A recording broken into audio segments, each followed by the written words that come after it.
Gracias, Señor Jesús, por un día más en tu casa. Sí, Señor, gracias. Un día más donde somos testigos de tu misericordia, no solamente de oídas, no solamente porque la hemos visto en otros, sino porque la hemos experimentado, Señor, en carne propia. Y eso nos permite conocerte, de ver cuán maravilloso, bondadoso y grande es tu misericordia, Señor. Es incalculable, Señor. Y eso a nosotros nos da vergüenza, un Dios tan maravilloso tenga misericordia de muchas veces seres como nosotros, Señor. Gracias, Jesús, porque tú nos reúnes a todos alrededor de tu nombre. Tú nos atraes a ti con lazos de amor. Tú has, por medio de tu Espíritu Santo, hoy convencido, animado y motivado, Señor, a muchos a que vengan a tu casa, Señor. Padre, que entonces por medio de tu palabra podamos seguir recibiendo esas misericordias, que podamos ser partícipes de tu poder, que podamos seguir, Señor, aprendiendo a conocerte y ver quién eres tú, Señor, para que así vivamos para tu gloria y para que así, Señor, mostremos al mundo la luz de Cristo, Padre. Gracias, Señor. Amén. Bien, acabamos de concluir una serie muy linda, una serie muy necesaria sobre lo que es la adoración, de que Dios busca adoradores en espíritu y en verdad. Y pues, honestamente no... Señor, ¿qué nos vas a enseñar? Porque yo entro en una angustia cada vez que se termina una serie para saber qué es lo que Dios quiere traerle a la iglesia.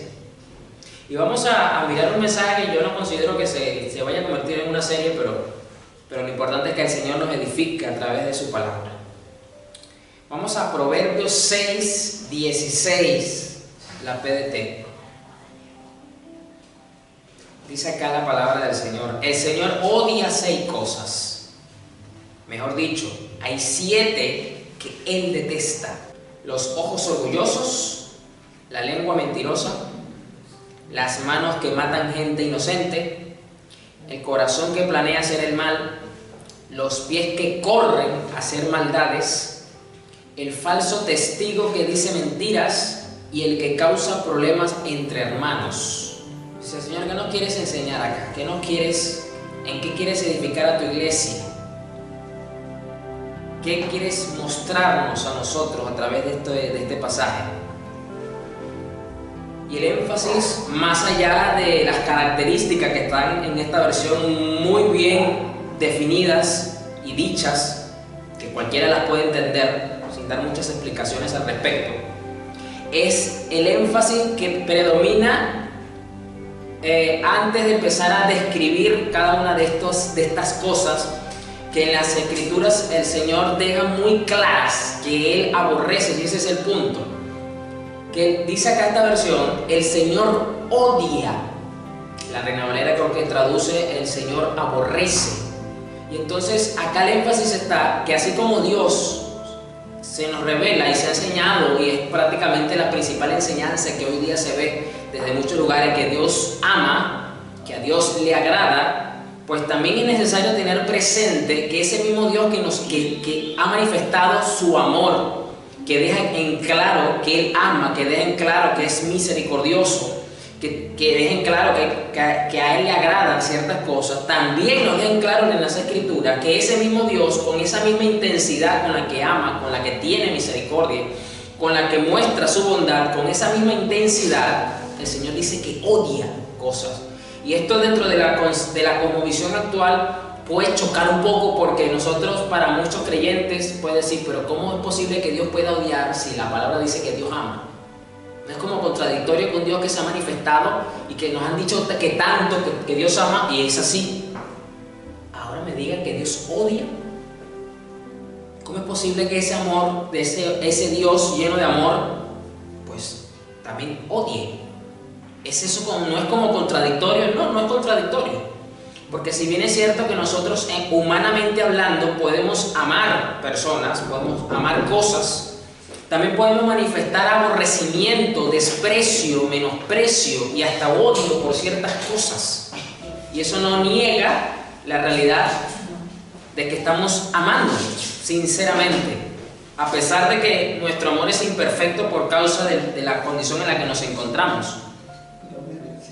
Pero es necesario entonces entender que así como Dios nos enseña, el Evangelio nos muestra, las cartas apostólicas nos dicen que nos tenemos que parecer a Cristo, y ese es básicamente el centro de las epístolas del apóstol Pablo, y nos dice cómo nos tenemos que parecer a Cristo. No es menos cierto, menos importante el hecho de que si yo me tengo que parecer a Dios, entonces yo también tengo que odiar algunas cosas. Tengo que amar, pero también tengo que odiar. ¿Y qué es lo que yo tengo que odiar? Odiar lo que Dios odia. Pasamos la vida, nuestro enfoque cristiano bueno, a Dios le agradan estas cosas, yo voy entonces a buscar las cosas que a Dios le agradan. Pero ahora aquí en este punto nos damos cuenta que la santidad de Dios, que la justicia de Dios, que el carácter perfecto de Dios también tiene cosas que aborrece, que odia con todo su ser. Así como ama con todo su ser, también odia con todo su ser. Y si yo me tengo que parecer a Cristo, hay cosas que el Señor odia. Sencillo. Por eso quise traer esta versión, porque es un término mucho más entendible y más usado, no como la Reina que usa aborrecer. Aquí nadie usa esa palabra. Nadie dice te aborrezco o yo aborrezco tal cosa. No, la gente dice no me gusta esto, odio tal cosa. Es un término que se usa más hoy día.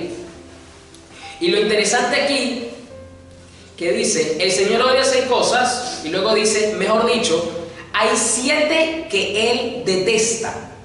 Recordemos que en la Biblia, el número, hasta los ciertos números, tienen un significado muy particular en las Escrituras. Y el número 7 es muy significativo, porque para los que no lo saben, y para los que lo saben también se les recuerda, que el número 7 habla de plenitud, habla de integridad, habla de un estado de perfección atribuido solamente a Dios. Por eso, por ejemplo, en Apocalipsis es un libro donde sale mucha relevancia el número 7, las 7 copas de la ira, los 7 juicios de Dios, las 7 trompetas, los 7 ángeles, porque está hablando de la perfección, de la plenitud completa que señala a Dios en el asunto. Y aquí dice Salomón, inspirado por el Espíritu Santo, hay 7 que él detesta. Es decir, hay 7 cosas que Dios aborrece con todo su ser, en toda la integridad de su naturaleza y de su carácter. Dios dice, no, esto no. No hay forma de que yo ame o tolere. Y estamos hablando de un Dios que es muy tolerante con la raza humana, a pesar de que ya la destruyó una vez completamente en un diluvio. Y luego dijo, no lo voy a volver a hacer por a través del diluvio, pero sí voy a seguir juzgando a la tierra, voy a seguir juzgando la vida de los hombres. Y aquí nos deja dicho que el Señor odia en la plenitud de su ser, de su esencia, de su naturaleza, de su carácter.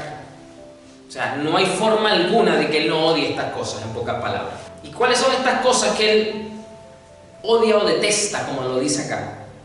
Los ojos orgullosos, la lengua mentirosa, las manos que matan gente inocente, el corazón que planea hacer el mal, los pies que corren a hacer maldades, el falso testigo que dice mentiras y el que causa problemas entre hermanos. Básicamente, todos y cada una de estas descripciones, de estas acciones y estilo de vida, son totalmente contrarias a su naturaleza, a su carácter. Por ejemplo, dice lo primero que dice, los ojos orgullosos. No es casualidad que el primer pecado que salió a relucir en la creación no fue el pecado de Adán y Eva. Ese no fue el primer pecado. El primer pecado lo encontramos en el cielo mismo cuando Satanás se revela. Lo vimos en Isaías, donde dice que subiré y me haré semejante al Altísimo, me sentaré en el trono. ¿Qué es eso? ¿El pecado de qué? De la altivez y del orgullo. Ese fue el primer pecado que apareció en la creación, porque Él es una creación de Dios. Luzbel, Lucifer, como usted le quiera decir. Y es lo primerito que Dios menciona acá. Así que el orgullo es básicamente la base para el resto de pecados, porque sienta la palestra, pone el pilar para el resto de la rebelión que se gesta, que viene como consecuencia de todo esto, y es totalmente contrario de frente, es el némesis contrario, es literalmente luz, tiniebla, blanco y negro de la esencia de nuestro Dios, que es humilde por naturaleza. Él dijo que aprended de mí que soy manso y humilde de corazón, es decir, de esencia, por naturaleza, yo soy humilde y yo quiero que ustedes aprendan a ser humildes también como yo. Entonces el orgullo, los ojos orgullosos, como lo dice acá, es impresionante cómo usted puede notar el orgullo de una persona solamente con la forma en la que mira las cosas o a las personas. Usted dice, wow, qué arrogancia es esta, qué prepotente es esta persona, qué soberbio es esta mujer. Solamente con la mirada de la persona usted dice, wow, usted puede calibrar un poquito, o mejor dicho, a veces bastante, cuando es demasiado el orgullo, la prepotencia de una persona, simplemente con la mirada. Imagínese entonces cuando abra la boca, imagínese con las acciones que hace, cuánto más se puede mirar. ¿Y qué dijo Jesús que son los ojos? Que los ojos son ¿qué? La ventana del alma, dijo Señor. Entonces, no es casualidad tampoco que Salomón diga aquí los ojos orgullosos. Es muy simbólico y representativo, porque entonces sí, por los ojos usted puede notar la prepotencia de una persona, la soberbia de una persona que te choca, que te hace detestar ese nivel de orgullo y de prepotencia. Eso nos habla entonces que lo que estamos mirando es su alma, no es cualquier cosa. Entonces, ser orgulloso o prepotente, el orgullo en sí es algo que el Señor detesta. Entonces, esto no trata simplemente de detestar y de odiar lo que vemos en los demás, primeramente en nosotros. La lengua mentirosa. Esto también es muy relevante porque cada una de estas cosas que estamos mirando acá es en contraposición al carácter de Dios. La lengua mentirosa. Mi Señor dijo también que ¿quién es el padre de la mentira? Satanás. Mi Señor también dijo, yo soy el camino, la verdad y la vida. Su esencia es la justicia, es lo que es veraz, es lo que es correcto, es lo que es íntegro, es lo que es honesto. No es casualidad que mi Señor haya dicho, yo soy el camino, la verdad y la vida, no simplemente para usar palabras alegóricas o metafóricas para señalar una enseñanza doctrinal de la época, porque él acostumbraba a hacerlo mucho. Ponía muchos ejemplos, muchas alegorías para explicar verdades espirituales, sino que tiene una razón de ser, de que entonces su esencia misma es verdad pura. Y entonces su boca, ¿qué hablaba? Su boca hablaba verdad. Dice que como cordero no abrió su boca, tampoco. La verdad nos permite entonces hasta controlar la verdad y manifiesta lo que hay dentro del corazón. Por eso mi Señor también dijo que de la abundancia del corazón habla la boca. Y si usted quiere saber lo que hay dentro de una persona, simplemente escúchelo hablar o lea lo que escribe, porque también la escritura es una forma de expresión. Ahí usted puede ver lo que hay en el alma de la persona. Es una forma de discernir a las personas. Escúchelo hablar, escúchelo qué se expresa, cómo se expresa, y mire lo que está detrás de las palabras que usa. Las palabras que usa, cómo las usa. Usted puede calibrar, una forma de discernir. Mi Señor lo dijo ahí clarito, de la abundancia del corazón habla la boca. Entonces una persona, por muy educada que sea, si no está fundamentado y regenerado por la verdad de Cristo, hay mentira dentro. Las manos que matan gente inocente. Esto también es otro que se contrapone al carácter de Dios. ¿Por qué? Porque Dios no es asesino. Dios no es premeditado para hacerle un mal a la persona. ¿Quién es el que dijo Jesús que es asesino desde el principio? ¿Quién es el que dijo que viene a robar, matar y destruir? Pero y inmediatamente luego de eso dice, pero yo he venido para que tengan ¿qué? Vida y vida en abundancia. Es decir, la muerte es totalmente contrario a la naturaleza y a la esencia. Entonces fíjense cómo estas palabras no son simplemente una descripción de ciertas características y de ciertas acciones que Dios aborrece. No, lo que está aquí plasmado es que es totalmente contrario a la naturaleza y al carácter de Dios. Juan 8:44. Juan 8:44, para que los que me siguen y quieran buscar la cita de lo que acabo de mencionar. Entonces el hecho de que Jesús describa a Satanás como el asesino y luego dice, pero yo he venido para que tengan vida y vida en abundancia, está simplemente haciendo un contraste para separar: yo soy vida. Yo no mato gente inocente. Más bien en las escrituras, sobre todo en el Antiguo Testamento, vemos como Dios siempre que manda un juicio dice que no va a aparecer el justo con el impío, que Él va a salvaguardar a los suyos, a los que son ¿qué? Inocentes. Inclusive hay otro pasaje muy famoso, lo dice la Reina Valera, que dice que Él no va a tener por inocente al culpable y que Él va a darle a cada quien su justo juicio según sus obras. Entonces, las manos que matan gente inocente, y con esto no se requiere solamente que sea literalmente un asesino. Hay muchas formas de matar a una persona hoy día, no solamente físicamente. Éxodo 34:7. Éxodo 34:7 para los que anotan, para los que quieren mirar las referencias bíblicas que estoy mencionando. Hoy día se puede perjudicar a una persona matando su reputación, manchando su reputación, incriminando, desacreditando con infamia su imagen pública. Eso es una forma de asesinato, porque eso afecta su vida laboral, eso afecta considerablemente su vida familiar, afecta considerablemente su vida personal, sin ponerle literalmente una mano encima. Eso también es una forma de asesinato, una forma de matar gente inocente. El corazón que planea hacer el mal. Bueno, esto pues básicamente trata de esa planificación premeditada, con alevosía, motivada por la más pura maldad, quizás con fines egoístas, o simplemente por pura satisfacción, porque hay gente que le place hacer el mal y que no le importa el daño que ocurre. Es todo lo contrario a lo que Dios hace. ¿Por qué? Porque, por ejemplo, vemos en Isaías cuando Dios dice, es que mis pensamientos no son como vuestros pensamientos, porque mis planes y mis caminos no son como sus planes y sus caminos, porque yo he planificado un bien para sus vidas. ¿Ya ves la diferencia? ¿Por qué? ¿De dónde Dios planificó eso? ¿De dónde Dios planificó la redención del mundo, sabiendo Él que la humanidad iba a perecer en el pecado? Desde antes de la fundación del mundo, dice el apóstol Pablo en Efesios.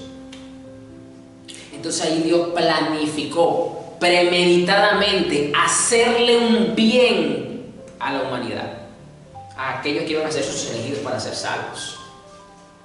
Entonces el tener un corazón que planea hacer el mal, vean otra vez cómo es todo lo contrario a la naturaleza y al carácter de Dios. Los pies que corren a hacer maldades. Esto me habla a mí de la diligencia que tienen muchos, que son presurosos para llevar a cabo sus planes malvados. ¿Por qué? Porque lo planificaron con su corazón y ahora corren a ejecutarlo. Son diligentes. Y Dios es un Dios diligente. Dios ha dicho que el que comenzó la buena obra en vosotros la va a perfeccionar hasta el día de Jesucristo. Eso me habla a mí de qué? De un Dios responsable y diligente en el cumplimiento del plan de salvación con los suyos. Un día Dios te salvó, te sacó de las tinieblas a la luz y no te dejó a tu suerte, no te dejó tampoco para que te defiendas como puedas. Ahora yo te salvé y ahora de aquí en adelante te toca a ti ver cómo haces para llegar al final. Dios no dijo eso, aunque muchos crean que es así. Yo soy responsable y soy diligente con lo que comencé un día contigo y la voy a concluir. Dios es diligente para entonces lo que es bueno y lo que es correcto. El falso testigo que dice mentiras y el que causa problemas entre hermanos. ¿Qué es una persona problemática, conflictiva? Una persona que no es pacifista, una persona que no ama la paz, una persona que no es mediadora. Y Cristo dijo en Mateo 5, bienaventurados los pacificadores, porque ellos serán llamados hijos de Dios. ¿Por qué? Porque Dios es paz. Dios es paz. Pablo dijo que en Cristo somos reconciliados con Dios y que la enemistad con Dios se quitó. Dios fue el primero en promover la paz con el hombre a través del sacrificio de Cristo. Solo con el sacrificio de Cristo tenemos paz con Dios. Y ese mismo sacrificio ya no nos hace ser personas conflictivas y problemáticas y empezamos a tener paz con los familiares, con los parientes, con los vecinos, con los compañeros de trabajo, con el profesor donde yo estudio. Empieza a haber paz, porque Dios no es un Dios de guerra. Pastor, pero la Biblia dice que Dios se identifica como el Señor de los ejércitos celestiales. Sí, por supuesto. Pero ¿qué es lo que usted más ve presente a lo largo de toda la Escritura? Dios promoviendo la paz, Dios promoviendo arrepiéntete de tu pecado y ven a mí. El periodo de mayor paz que tuvo Israel fue precisamente con el que escribió estas palabras, el rey Salomón, que significa paz, precisamente. Fue el periodo más largo de paz de Israel con sus enemigos. ¿Esto qué? Simbólicamente entonces me habla del Dios que se manifestó a Israel a través del rey Salomón. Pastor, pero ya sabemos que Salomón no concluyó bien. Sí, es verdad, no concluyó bien, es cierto. Pero la Biblia dice que fue el periodo de mayor pacificación que tuvo Israel y por lo tanto de mayor abundancia de bendición que tuvo Israel. Entonces la bendición de Israel estuvo asociada a ese tiempo de paz que tuvo a través. Y una persona entonces que es problemática y el que causa problema entre hermanos, dice la PDT, pero la NTV dice aquí, y el que promueve conflicto entre la familia. Interesante como lo plantea la NTV, porque es precisamente muy común, lastimosamente, encontrar familias que son conflictivas y esos conflictos que hacen que la familia sea desunida y que le reste importancia a cómo se encuentra su familia. Pero también es cierto que hay familias que son muy unidas y es precisamente porque aunque tengan problemas han buscado ser pacificadores entre los problemas que hay, sea el primo, sea el cuñado, sea la tía, sea el abuelo, sea quien sea, y eso promueve la unidad. ¿Por qué? Porque Dios es un Dios de paz y es un Dios de familia. ¿Cuánto más entonces cuando hay problemas entre hermanos en la fe? Debe haber entonces la manifestación del carácter de Cristo para pacificar, para ser mediador entre las partes. Vea entonces cómo estos tres versículos, 16, 17, 18, bueno, 4 versículos, lo que nos hablan es de la contraposición del carácter de Dios con lo que produce el pecado en nosotros. Esa es la esencia de estas palabras que están acá. Esa es la esencia. La NTV leo textualmente lo que dice en el versículo 19: el testigo falso que respira mentiras y el que siembra discordia en una familia. El que siembra discordia en una familia. De verdad que es ver cómo Dios entonces, ¿qué es lo que Dios odia entonces en pocas palabras? Dios odia lo contrario a su carácter. Eso es lo que Dios odia, porque aquí lo acabamos de ver. Eso es lo que Dios odia. Lo detesta totalmente, como lo dice la PDT. Y eso es lo que nosotros como creyentes tenemos que tener presente siempre. Dios ama, sí, y Dios detesta ciertas cosas también. Vamos ahora al Salmo 131, leo la NTV. Salmo 131, versículo 1. Es un salmo cortico, uno de los salmos más corticos que hay en la Biblia. Dice: Señor, mi corazón no es orgulloso, mis ojos no son altivos, no me intereso en cuestiones demasiado grandes o impresionantes que no puedo asimilar. En cambio, me he calmado y aquietado como un niño destetado que ya no llora por la leche de su madre. Sí, tal como un niño destetado es mi alma en mi interior, oh Israel. Pon tu esperanza en el Señor ahora y siempre. Fíjense que estas palabras de David son bastante interesantes porque afirma él acá que ha velado para que su corazón no sea orgulloso. Sencillo. Si nosotros queremos conocer al Dios, al único Dios verdadero, si nosotros queremos mantenernos cerca del Dios verdadero, si queremos fortalecer esa relación con nuestro Salvador y Señor, yo debo siempre de procurar estar en la misma línea de su carácter. Y el orgullo tiene una particularidad, que es como el cabello. Cada cierto tiempo hay que estarlo podando. Y aunque usted se pase la 00, la máquina, es cuestión de tiempo de que usted vea cómo entonces su cuero capilar se abre y le vuelve a usted a brotar el cabello. Así es el orgullo. ¿Por qué? Porque tenemos esa naturaleza pecaminosa en nosotros y tenemos que velar.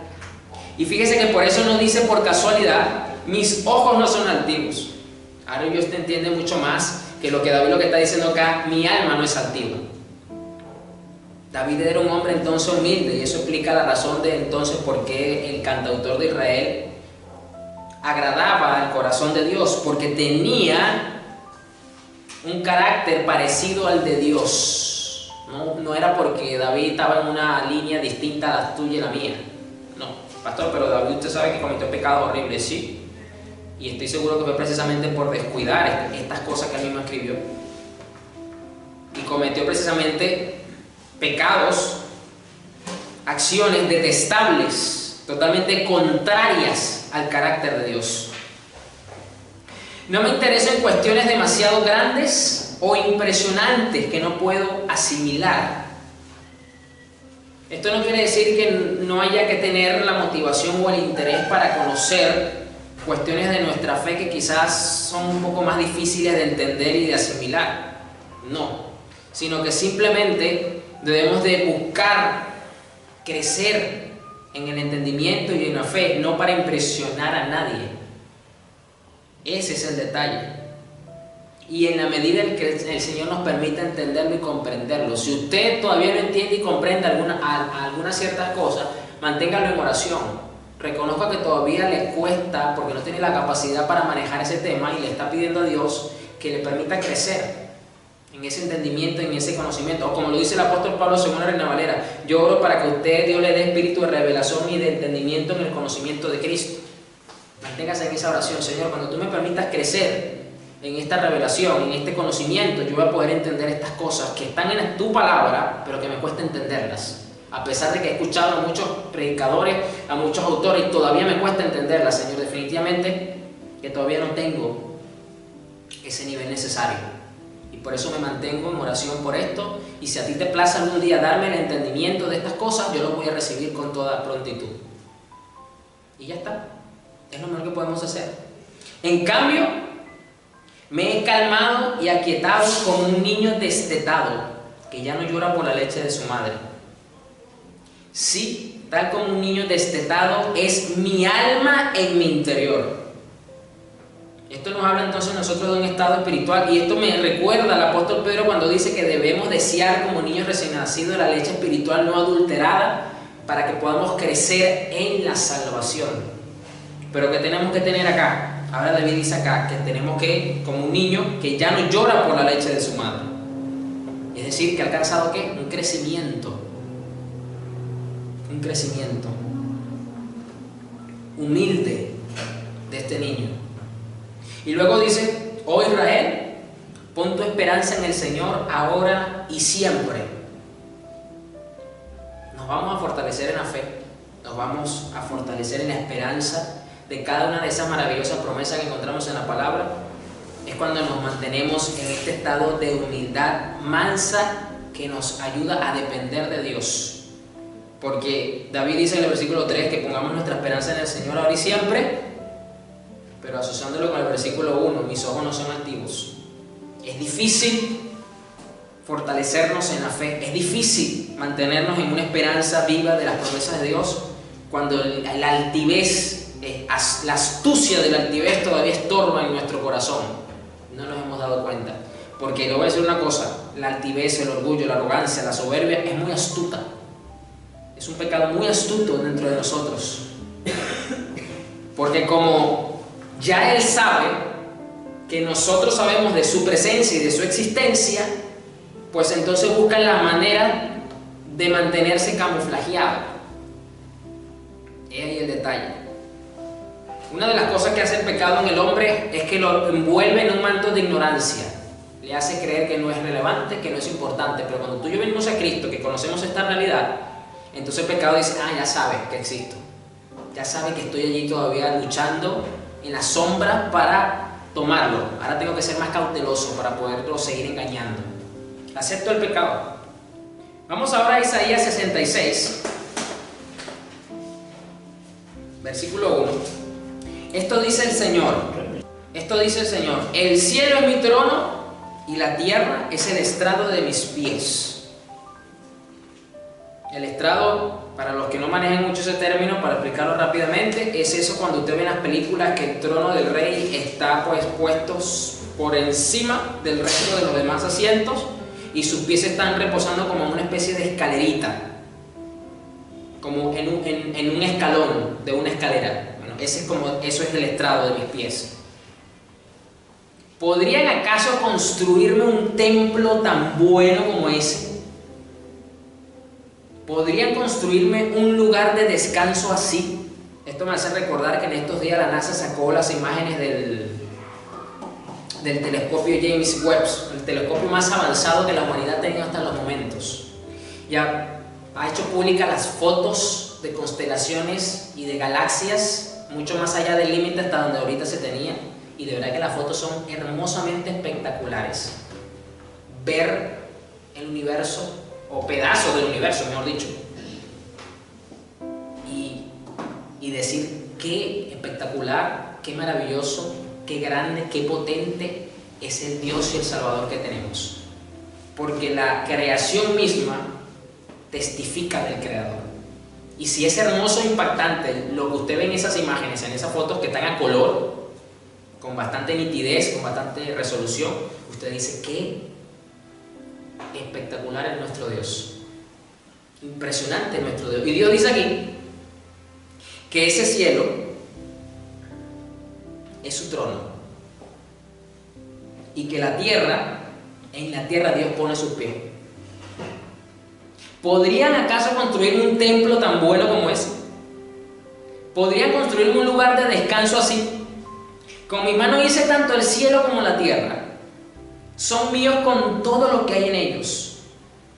Yo, el Señor, he hablado. Bendeciré a los que tienen un corazón humilde y arrepentido, a los que tiemblan ante mi palabra.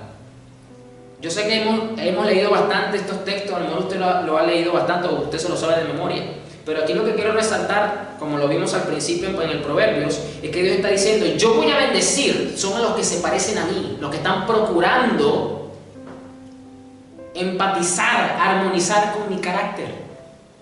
Esos son los que yo bendigo, porque ya acabamos de ver que Dios detesta, odia, porque son totalmente contrarios a sí mismo los que son altivos. Entonces, ¿por qué Dios bendice a los que tienen un corazón humilde y arrepentido? Porque son los que se parecen a Él. Dios bendice lo que se parece a Él, sencillito. Dios bendice lo que manifiesta su gloria, Dios bendice lo que manifiesta su imagen. ¿Usted quiere que Dios lo bendiga? Entonces parezcase más a ese Dios del cual usted espera que Él te bendiga. Por esa razón Dios bendice a los humildes, porque Dios es humilde y arrepentido. Y luego dice aquí, algo no menos importante, a los que tiemblan ante mi palabra. A mayor humildad, mayor parecido con Dios, mayor vamos a temblar, es decir, vamos a respetar, vamos a considerar, vamos a valorar su palabra. ¿Por qué? Voy a poner algo que ocurre con mucha frecuencia. Cristianos que saben lo que la Biblia dice y hacen lo contrario a lo que ellos saben que la Biblia dice. Eso ocurre con mucha frecuencia. Sí, yo sé que la Biblia dice eso, y te lo dicen así tan tranquilo como lo acabo de decir yo. Y usted dice inmediatamente, pero es que este cristiano no tiene temor de Dios, porque él sabe que la Biblia dice esto y ahora está haciendo esto, y lo está haciendo adrede. O este hermanito o esta hermanita sabe que la Biblia dice esto y dice aquello, o hace esto de esta forma. ¿Por qué? O sea, ¿qué le pasa a esta hermanita? Sencillo. Orgullo. Porque solo un orgulloso no tiembla ante la palabra de Dios. Solo un altivo toma con ligereza la palabra de Dios porque no tiembla, no la valora. Así de simple. Porque aquí dice que un humilde no solamente se arrepiente cuando tenga que ser redarguido por el Espíritu Santo, sino que tiemblan ante la palabra de Dios. Pero a los que escojan sus propios caminos, mire, pero a los que escojan sus propios caminos. ¿Quién es el que toma sus propios caminos? El que centra su vida en el ego. El principal ídolo que tiene la humanidad no son los ídolos de la Iglesia Católica, no son los Moloch de la Biblia del Antiguo Testamento, es el ego. Porque el ego se quiere levantar y decir: yo soy mi propio Dios, yo decido mi propio destino, yo decido qué hacer con mi vida. Ese es el principal ego que tiene la humanidad. Y por eso que la crucifixión, el negarse a nosotros mismos, usted lo siente literalmente cómo le duele, cómo le cuesta. Por eso que nos cuesta muchas veces cuando Dios nos ha tenido que dar instrucciones, direcciones de vida que son radicales y trascendentales, como por ejemplo cambiar de un país a otro, con todo lo que eso implica, y a muchos nos costó, me incluyo, tiempo asimilarlo, por todo lo que iba a tener que dejar atrás. ¿Quién sabe por cuánto tiempo? ¿Por qué? Porque mi ego decía: no lo quiero soltar. Mi ego decía: no lo quiero dejar atrás, quiero que se venga conmigo, quiero que esté aquí conmigo. Duele, cuesta. Pero los que escojan sus propios caminos, entonces el ateísmo o el humanismo, que son la posición más radical, que dice: yo soy mi propio Dios, yo deseo mi propio destino, yo soy responsable de lo que hago con mi vida y punto, no es más que el ego entronado en su máxima expresión, altivez y orgullo en su máxima expresión. A los que cojan su propio camino y se deleiten en sus pecados detestables. Encima la persona dice: bueno, esta es mi vida, acabamos de pasar el mes del orgullo gay, como le dicen en el mundo, el mes del orgullo gay, mire cómo lo dicen. Orgullo, ellos decidieron vivir ese estilo de vida y de paso se deleitan en ese pecado. Y usted lo ve en las fotos, usted lo ve en los videos, cómo hacen gala de su pecado y muestran que están deleitándose en ese pecado. Simplemente lo estoy poniendo como un ejemplo. Esto aplica para cualquier tipo de pecado. Dios dice aquí que es un pecado detestable: no les aceptaré sus ofrendas. Recuerde que aquí en este contexto Dios le está hablando a su pueblo, a los que conocían su ley, a los que venían de tradición en tradición aprendiendo las culturas, las órdenes mosaicas, el tabernáculo, todo aquello. No le estaba hablando a un cúmulo de ateos, no le estaba hablando a un cúmulo de personas que desconocían totalmente al Dios verdadero, no. Eso eran los padres de ellos, los que salieron en la época de Moisés. Esa generación sí no conocía al Dios verdadero, sino hasta ese punto. A estos no. Y esta gente escogió sus propios caminos. No les aceptaré sus ofrendas. Ahora yo me pregunto, entonces muchas ofrendas que hoy, el día del Señor, se están dando y se van a seguir dando durante todo el día, porque la iglesia cristiana tiene diferentes servicios en diferentes horarios. Prácticamente hoy día 12 horas, 14 horas continuas de servicio. Prácticamente son 14 horas dando ofrendas de diferentes tipos. No me estoy refiriendo solamente a ofrendas monetarias, ofrendas de alabanza, ofrendas de servicio, ofrendas de administración y ofrendas monetarias también. No son recibidas por Dios. Cuando tales personas sacrifiquen un toro, serán tan inaceptables como un sacrificio humano. Wow, esto son palabras fuertes, ¿yo? Porque Dios aquí le está diciendo: bueno, cuando ustedes vengan y me sacrifiquen lo que yo dije que me tenían que sacrificar, yo no lo voy a considerar de esa manera, lo voy a considerar como que si usted está haciendo un sacrificio humano. Ahora yo pregunto hoy día, ¿a qué equivale un sacrificio humano para nosotros hoy día? A un culto satánico, total y literal. ¿Y qué es básicamente lo que acabamos de decir en Proverbios? La naturaleza antagónica, literal, del carácter de Dios. No me agrada ese tipo de sacrificio. Cuando sacrifiquen un cordero, será como si hubieran sacrificado un perro. Y mire que en el Antiguo Testamento, según las leyes ceremoniales, el perro era un animal inmundo. Era un animal inmundo. Y el cordero era todo lo contrario. Era uno de los animales más aceptados y ceremonialmente puros para el sacrificio. Por algo, A Cristo se le dice el Cordero de Dios, el inmolado por Dios. El sacrificio perfecto estaba representado en un cordero. Cuando traigan una ofrenda de grano, igual sería que ofrecieran sangre de cerdo, otro animal inmundo ceremonialmente hablando que no se podía sacrificar. Cuando quemen incienso, será como si hubieran bendecido a un ídolo. Wow, y aquí quiero hacer una observación muy puntual, porque el incienso en la Biblia representa las oraciones del pueblo de Dios, lo dice Apocalipsis. Dice que los ángeles se llenó la copa de oro y la vaciaron delante del trono de Dios y salieron rayos y truenos, dice el apóstol, y estas son las oraciones del pueblo de Dios. El incenciario en el Antiguo Testamento era una de las ofrendas fijas, obligatorias de los levitas. Era algo agradable a Dios. Ese perfume, me imagino yo, eso debió haber emanado un perfume hermoso, muy agradable seguramente.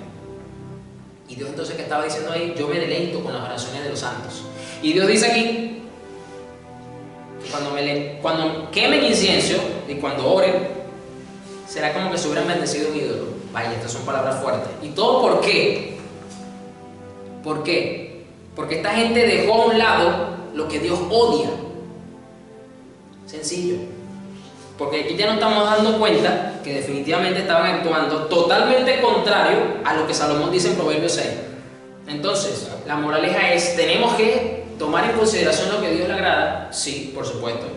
Porque allí Dios manifiesta su carácter, pero también tener en consideración las cosas que Dios odia, porque allí también Dios manifiesta su carácter. Estas cosas me agradan porque yo soy así, basiquito, y estas cosas yo las detesto y las odio porque yo no soy así, son contrarios a mi carácter. Los dos puntos son necesarios tenerlos presentes. Usted tiene que saber lo que a Dios le agrada y las cosas que a Dios no le agrada. ¿Por qué? Porque ambas reflejan su carácter, su naturaleza. Esa es la razón.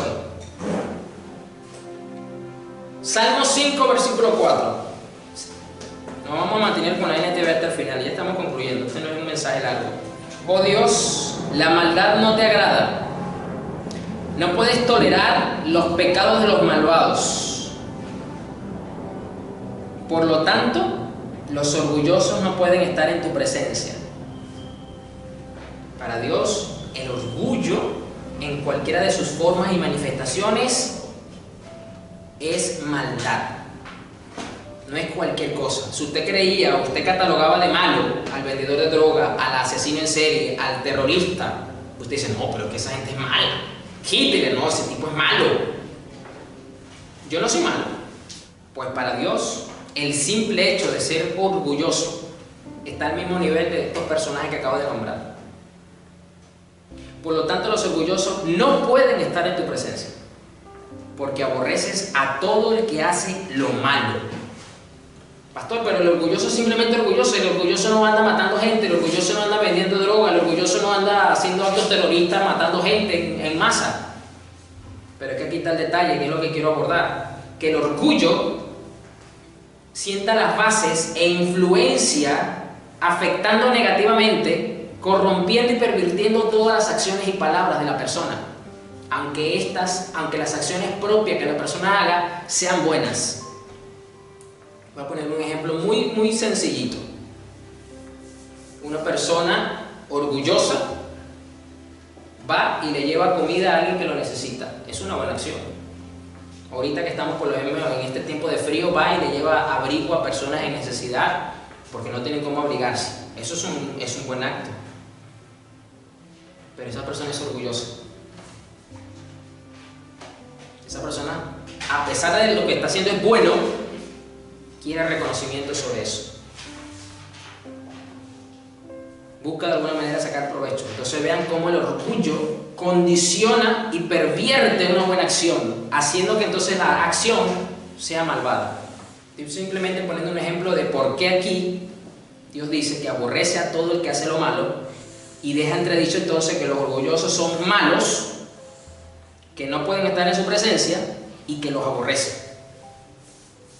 Destruirás a los que dicen mentiras. Mire, no solamente Proverbios 6 dice que Dios detesta, odia a los mentirosos. A ver, ¿cómo lo dice? Sí, el falso testigo que dice mentiras, la lengua mentirosa, también dice. Y aquí dice, destruirás a los que dicen mentira. Dios no solamente odia, Dios no solamente detesta, sino que destruye a la lengua mentirosa. Los destruye. Esto es una posición muy radical de parte de Dios, que demuestra claramente que Dios detesta la lengua mentirosa. ¿Por qué? Porque viene de un corazón mentiroso. Así que las mentiritas blancas, como muchos dicen, son destruidas. Esa lengua es destruida. ¿De qué forma, pastor, Dios puede destruir una persona que es mentirosa? Eso.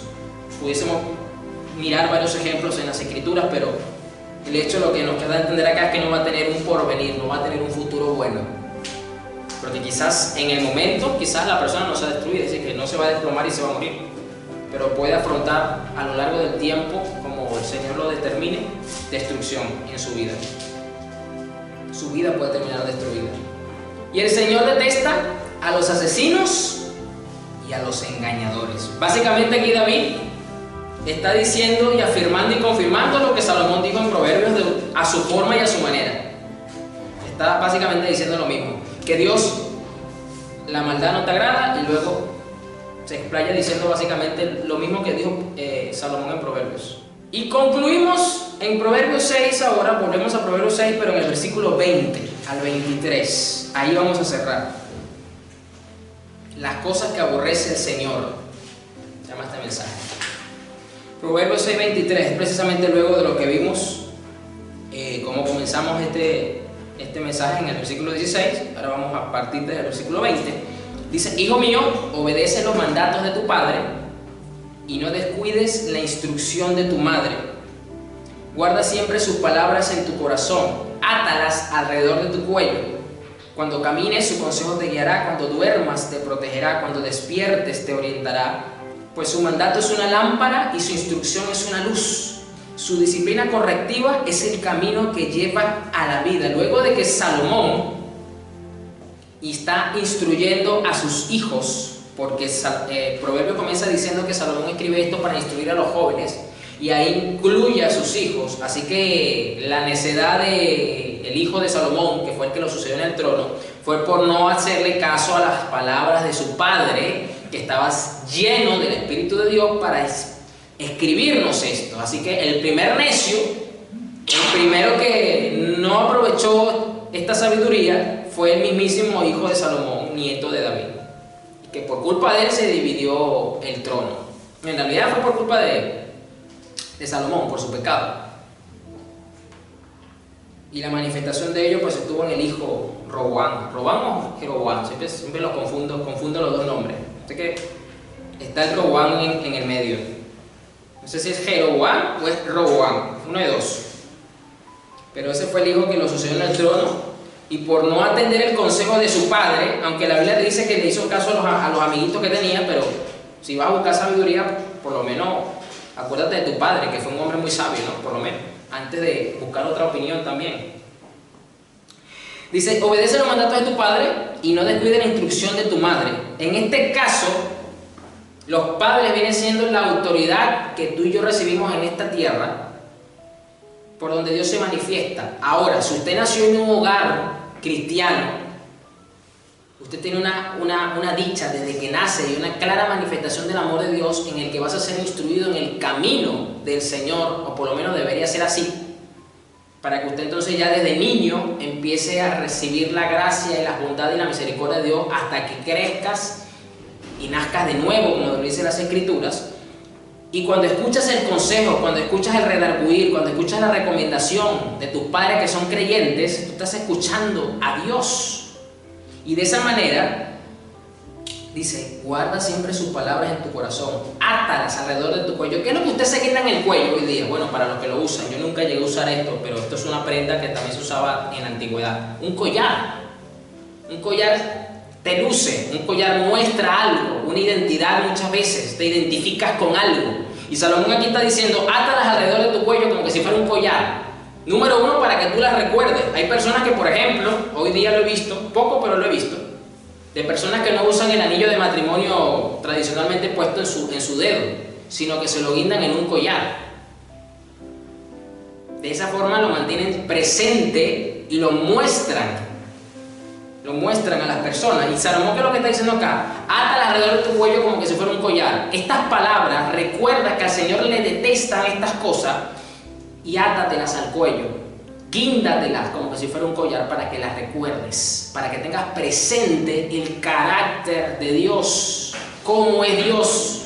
Aquí en estas palabras estamos definiendo, estamos mirando cómo es Dios. Átala alrededor de tu cuello. Cuando camines, su consejo te guiará. Va a ser el GPS. Hoy día la gente usa mucho el GPS, sobre todo los que van en vehículo. Usan el GPS. Bueno, Salomón dice acá, cuando camines, su consejo te va a guiar. Te va a instruir, te va a dar el discernimiento para que puedas tomar decisiones acertadas, conforme al carácter de Dios. Esto es muy importante. Cuando los cristianos están orando por algo en la que tienen que tomar decisiones, o están planificando algunas cosas, están organizando y necesitan saber qué hacer, usted tiene que apelar, bueno, a Dios le agradan estas cosas, a Dios no le agradan estas cosas, entonces usted une esas dos cosas y usted puede ver el carácter de Dios. Y en base a eso, usted puede tomar decisiones, usted puede mirar qué camino, por qué camino conducirse y por qué camino no conducirse. Y cuando duermas, te protegerá. Cuando despiertes, te orientará, pues su mandato es una lámpara y su instrucción es una luz. Salomón ahora dice aquí en pocas palabras, el conocer el carácter de Dios es la lámpara que nuestra vida necesita y es la instrucción por la cual vamos a seguir nuestro camino, nuestro transitar, porque pasaremos por lugares oscuros, de tinieblas, como dice las Escrituras de una manera alegórica. Y esa luz que vamos a necesitar ya la tenemos. Y su disciplina correctiva es el camino que lleva a la vida. Porque Dios al que ama disciplina y aborrece al que tiene por hijo. En este caminar del conocer al Señor profundamente vamos a cometer errores. Vamos a pasarnos de la luz roja, como que dice, y vamos a necesitar corrección. Pero esa corrección forma parte de conocer mejor a este Dios que Salomón está describiendo aquí, en su esencia, en su naturaleza, a través de las cosas que aborrece el Señor. Vamos a orar. Es decir, como lo dice el versículo 20 de Proverbios 6, obedece los mandatos de tu Padre y no descuides la instrucción.